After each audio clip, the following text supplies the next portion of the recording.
It's back. Bigger. Better. And better. It's Black History Month, the sequel, a 28-day celebration of black exploitation films. Ebony, Ivory, and Jade.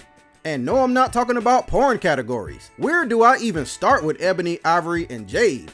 I'll first start out by saying that this is yet another movie that's hard to come by brand new, with the lowest price I've seen going around $80 for a new DVD. Secondly, this movie was directed by Cirio Santiago, the same man who directed TNT Jackson, so you already know where this is going. Lastly, this is without a doubt the weirdest and probably the worst movie of this year's Black History Month.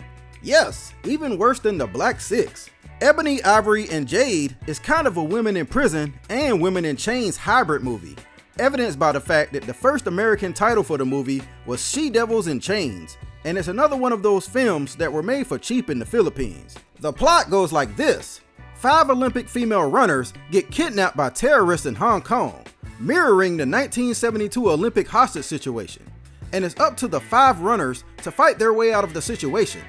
Notice I said 5, but the title suggests only 3.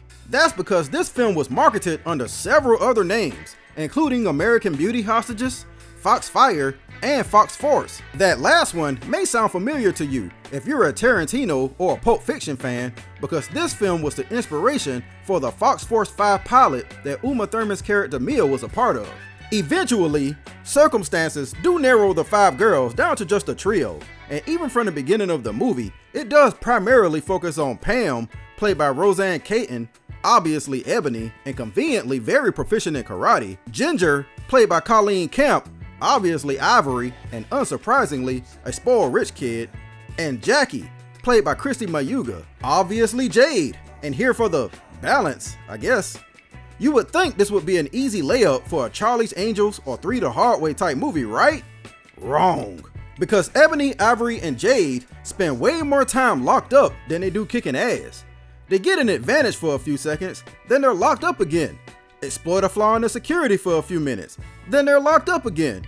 For whatever reason, they had no faith in writing these characters to be independent action heroes. All the time wasted showing us Ginger's father trying to pay money to get them released, and the government trying to find them, could have been spent showing the ladies blasting their way out of bondage. Even when they do eventually get free, of course, it's with the help of a guy.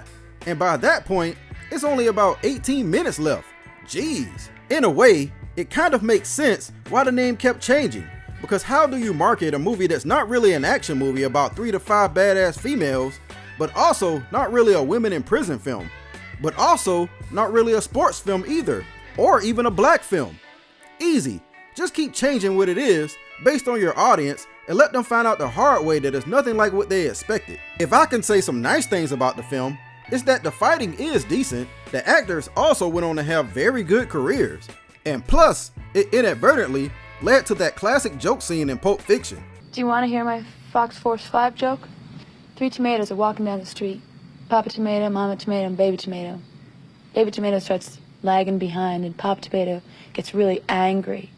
Goes back and squishes him. Says, ketchup.